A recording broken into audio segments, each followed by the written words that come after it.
Oh my goodness, hello! Welcome back to Every Night a Trip with me, your host Marbles. I just recorded half the episode and I realized I didn't hit start recording, so. Okay, hello.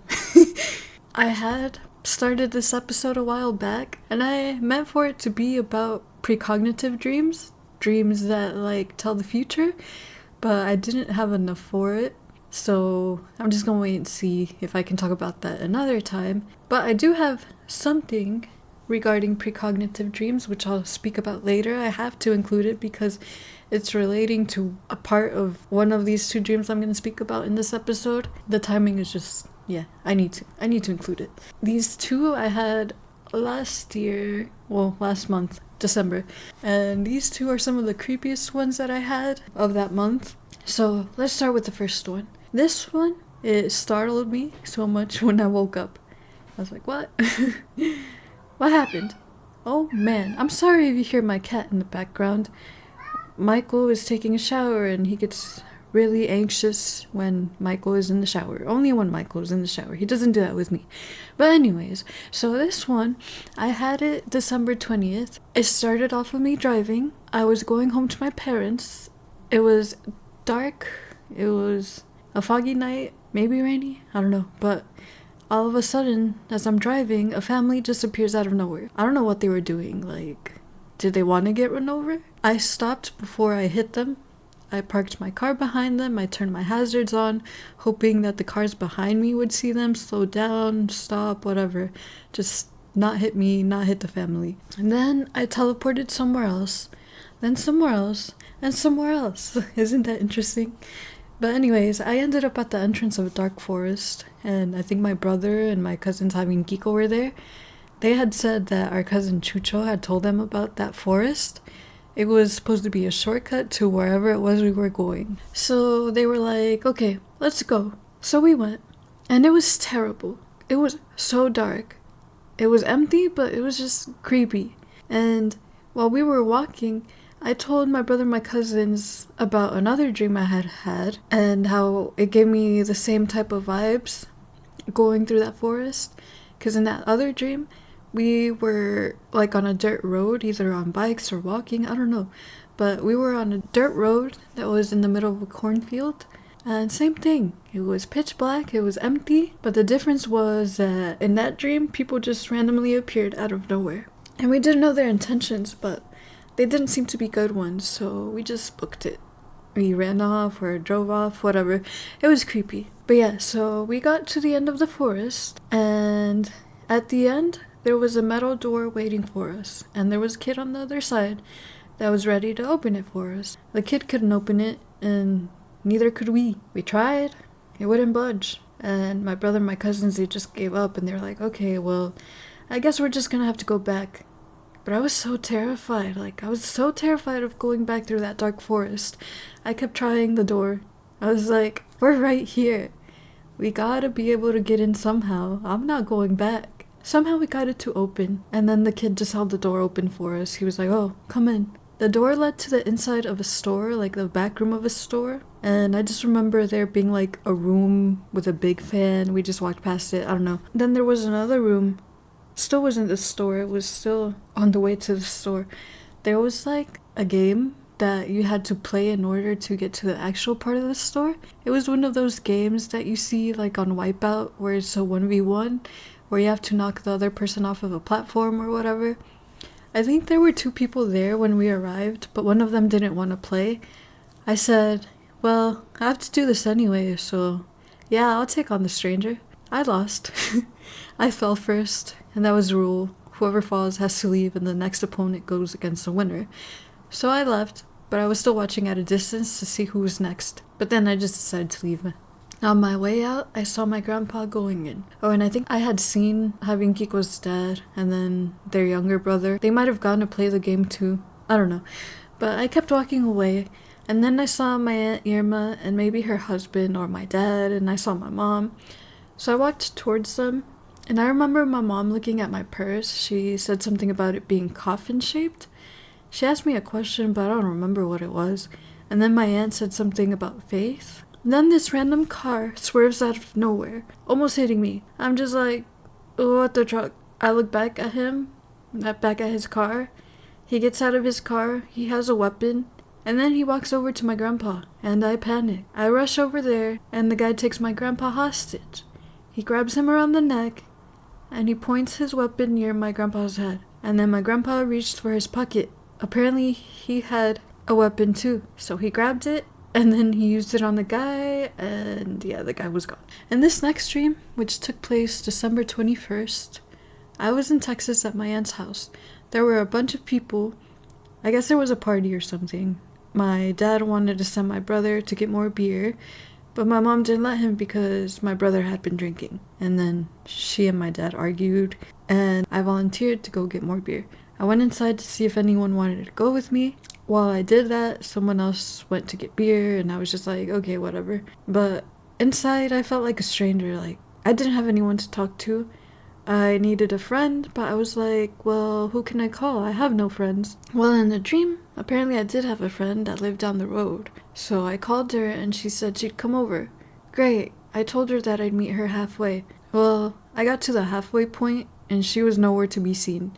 There were buildings connected with each other from her house to my aunt's, so I figured that maybe she went through the buildings. And then the dream was like a show, like it moved to her perspective. So I saw her go through the buildings, and these buildings, they were like a school or a daycare or something, I don't know, but they were empty and creepy. Like, it had so many hallways, anything could just pop out of anywhere at any point. But she wasn't scared, and she kept walking. And then the dream went back to me. I was worried, and my friend's mom had called me asking if I knew anything about her daughter, because apparently days had passed since she left her house. Time on that side was different from time on my side. I told her that I hadn't seen her, but I was gonna go look for her in those buildings. So I went in, and my mom showed up to help me look. It was dark, and we started seeing creepy things. There was a super creepy Pennywise, Ronald McDonald mix of a clown. But the thing was that only one person could see it at a time. So if I told my mom, hey, he's right there, she wouldn't be able to see him. And if she saw him and pointed him out to me, I wouldn't be able to see him. So both of us couldn't see him at the same time. We couldn't find my friend, and my mom and I got too scared, so we just went back to the party. Well, guess what?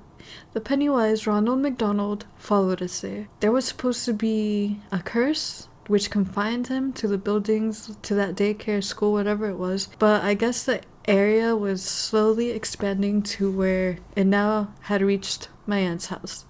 So when we went into her house, there was some really weird stuff going on. Like, there were symbols on the floor, candles, ritualistic stuff, like satanic stuff. So at that point, my mom and I were like, okay, we gotta find a way to destroy this thing. We don't know what it did to my friend. We don't know what it'll do to us. We gotta destroy it. I'm not sure what happened. I think we might have tried to burn the clown or something. We tried to fry him. There was a little kid with some sort of extension cord. He jumped into a pool, which appeared out of nowhere. My aunt doesn't have a pool. The clown followed the kid into the pool, and they got electrocuted. So the kid sacrificed himself to save everyone that was still there. But I think the kid was fine either way. I think he got out of the pool. The clown was gone though, so that was good. But yeah, it creeped me out. That Ronald McDonald Pennywise mix. Yeah, it's creepy. But yeah, that was it. Okay, so let me go back to precognitive dreams for a sec. Like I said, I wanted to make another episode, but I didn't have enough. But then something happened, and I was like, should I include it in that precognitive episode or include it in this one? I just had to, because it's on my mind. It was so random. The other day, out of the blue, my cousin Javi hit me up to ask if Michael and I wanted to go to a trampoline park with him and his girlfriend. And I said, sure. So we went. And guess what? There was that thing, like in Wipeout, where you had to knock out your opponent. Just like in the first stream that I mentioned. Like, what? What a coincidence. And the fact that I went with Javi, and the fact that he was in that dream too, I don't know, I just thought it was like the timing was a bit weird. But anyway, I didn't even know we had something like that in this area. It was fun. I sucked at it. Michael kept pushing me off, and it seemed like he wasn't even trying. I felt so imbalanced on that thing, and even though I knew I had a safe landing if I fell, I felt a little a little concerned. I'm a feet on a stable ground type of person. And we also went on a slide. I mean, they went on like 2 or 3 slides. 2 slides? 3 slides. 2 slides. Whatever. I only went on 1 slide. And I hate slides. Like, there's a picture of young me out there somewhere that proves it. And my brother knows which one. And he always makes fun of it. But anyways, I tried that slide. And I didn't think about it when I was at the top. As I was going down, oh my goodness. I was like, what am I doing? That was enough of a throw for me. Like, my hands were shaking after that. I was like, oh, I'm good. And then there was like an obstacle course, like on American Ninja Warriors or whatever. Yeah, I was sore the next 2 days. I was like, oh, I'm too old for this. I'm so out of shape. I need to start working out. But anyways, do y'all think that's a little precognitive? The fact that I dreamt of that same Wipeout game and then I went to it? I don't know. Coincidence? No coincidence? Let me know what y'all think. I have 2 other questionable dreams to speak about, but I'm saving those for the Valentine's Day episode, which is like in 2 weeks, so I might just go ahead and start on that one, just in case something else pops up. The thing that really backed up my schedule was we had no heat, guys. Like, the coldest week so far of the year, even though we're a few weeks in, but it was freezing. Like, temps in the teens and 20s. I am not made for that. And we had no heat. Anything below 70 for me is freezing, and it was like somewhere in the 50s. I felt stuck. I felt frozen. All I wanted to do was be cozy under my blankets. I didn't feel like typing. I didn't feel like recording. I didn't feel like doing anything. And then when they finally started working on it, where I record, the room was out of commission. I couldn't record because okay, so the heat was gone, right? We had put in a work notice and 2 days passed. Nothing. I was freezing. So I finally went to the leasing office and I asked if they had gotten that. And there was a maintenance guy there. He overheard my conversation and he's like, oh, which unit? I told him. And he's like, oh, I think my coworker's going there right now. So he radioed his coworker and the guy was like, oh no, I'm at a different unit. So that guy was just like, okay, I'll go check it out. Just give me 5 minutes. So I came back up here and the guy shows up. He gives a quick little look and he's just like, oh yeah, your motor is broken. So he said he didn't have the part for it. He had just ordered that part for someone else and they had only ordered 1 part, so he said he'd order that, and he's like, I might as well order 3 more in case this happens to someone else. But anyway, so the next day, the part comes in, another guy shows up, and he tries to install the part, but I guess it broke too. The new part broke, so they had to get another part, and they weren't coming back till the next day. And then when they were putting that, I don't know, it seemed like the whole thing was broken, so they repaired the whole thing. And after all the parts were fixed and stuff, they're like, oh well, the wiring is wrong. And when they were fixing the wiring, well, that's when temperatures started to get a bit warmer, and well, one of our sprinklers pipes broke, so that went off and it flooded Michael's closet, which is in the room where I record. So we had to move things out and wait for people to come work on the carpet, come work on the drywall,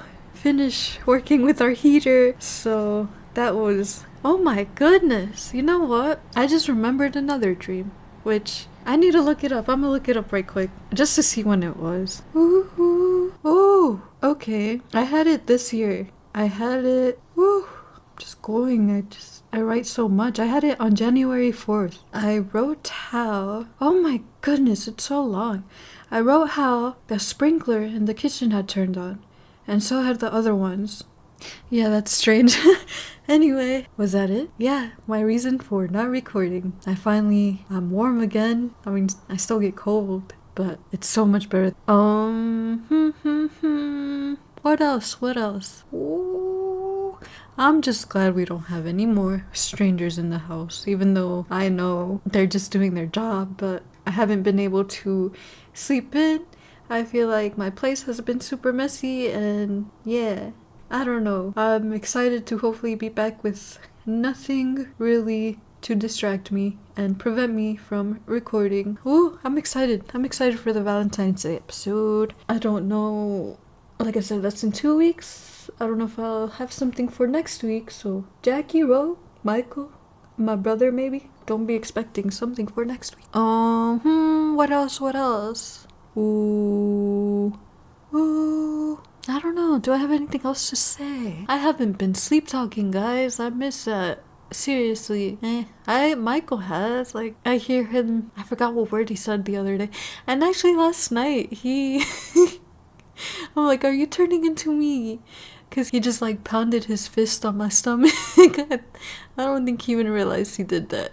That was funny. What else? I don't know. I feel scatterbrained, so I guess that's pretty much it. I don't have anything really for outro.